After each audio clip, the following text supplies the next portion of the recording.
Hello everyone, Grandmaster Akobian here with 1000 GM. I'm here with my student Jonathan Macting and we're looking at the Hollywood Super Swiss event.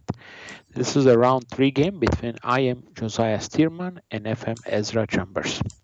Let's take a look now. So we have E4, C6, Caro-Kann defense, and now E5 played. Here of course the main line here is Bishop F5. And then it leads to some very interesting and sharp lines. After Bishop B2, C5 maybe. But here we have C5 played by Black trying to attack the center immediately. Takes E6. This line is becoming more popular. B4, Bishop B2.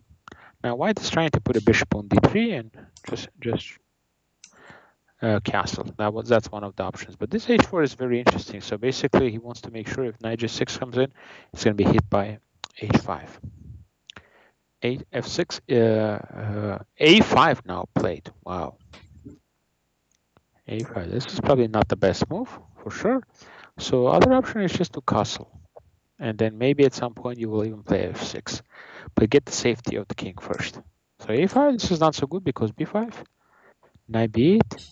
And now White should just simply continue with the pawn H5 and H6 to put pressure there. So he goes Knight D4. That's double question mark. I'm not sure. Maybe it's just a question mark. Usually double question mark if you put if let's say you're losing a game or you blunder a piece. So this is probably an inaccurate move. So Queen C7, F4, protecting the pawn. Now Knight F5. Strange decision here. Black can just simply castle and ensure the safety, and then try to do all these ideas. But he goes here immediately. That allows take. Bishop D4. Question comes into mind, why not Knight C3? Simply threatening to take on D5. If he goes takes the bishop, we take. Take, queen takes. Bishop D4. And trading the bishops. And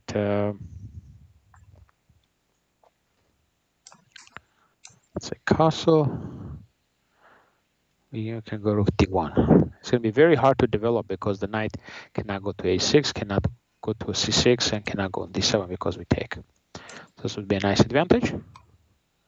So it goes Knight D7, now Rook D1. Queen E4, trying to trade. But now advantage in the endgame for White. Very nice advantage. Yeah, take, Rook takes, maybe Rook C8, but yeah, we can just take on E4. Yeah, that would be the best way to play Knight C3, and Josiah would have a big advantage. But he played instead Bishop D4, now Bishop B6. And now Black is getting a good development. Rook H3. Castles. Take. C8. That's a possibility. Rook A8 looks good too also. Now we cannot take on C2 because the B6 is hanging. That's why Queen C5 comes in. C3. A4. Again, A4, it's unclear if it's a very good move because it weakens the B4 square.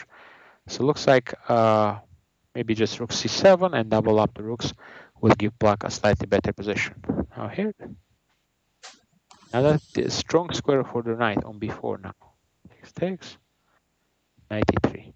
And now Rook has the B4 square I can use. Again, B6 is a better move here. B6 is a good move. But now plus here giving up the pawn. Rook at A1. G5. This is interesting. I know he's trying to make a break, but G5, it's just such a big commitment here. So here King E2 would have been a better try here for White. But King C2, now just F6 I like. The point is now you're ready to take, and if opponent takes, simply Rook D3. So the point here is that you don't want to play Rook D3 right away because after Rook D1, you're going to be forced to exchange the rooks and you don't have that much of an advantage. In fact, you have a G5. It's a very strong move here. So this could be very nice as well. But yeah, I think I would have just simply played F6. Now ready to take, and F4, and if take, you just go here. And you have a nice advantage here attacking A3. So g5, I'm not so sure, takes. Now you here. Knight c3. Now the rook is a little bit trapped. So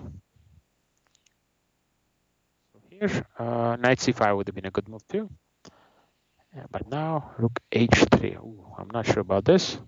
Looks like knight e2 would have been the best attempt. Knight e2 with the idea to put a knight on d4. b3. Trade occurs.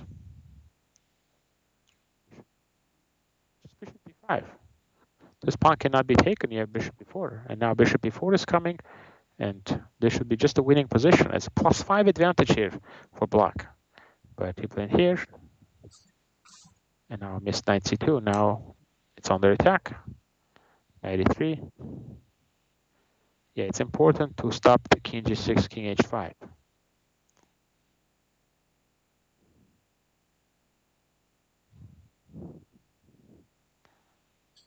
Yeah, it looks like it's going to be almost impossible to win this, because every time you go to d5, you're actually going to run into a problem with this.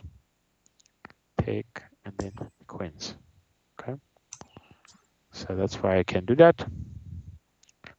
So yeah, it ended up just being a repetition here. There's a great escape here for Stearman here, and looks like he was in big trouble most of the game, and Chambers missed a good opportunity to win the game. He definitely had some good chances.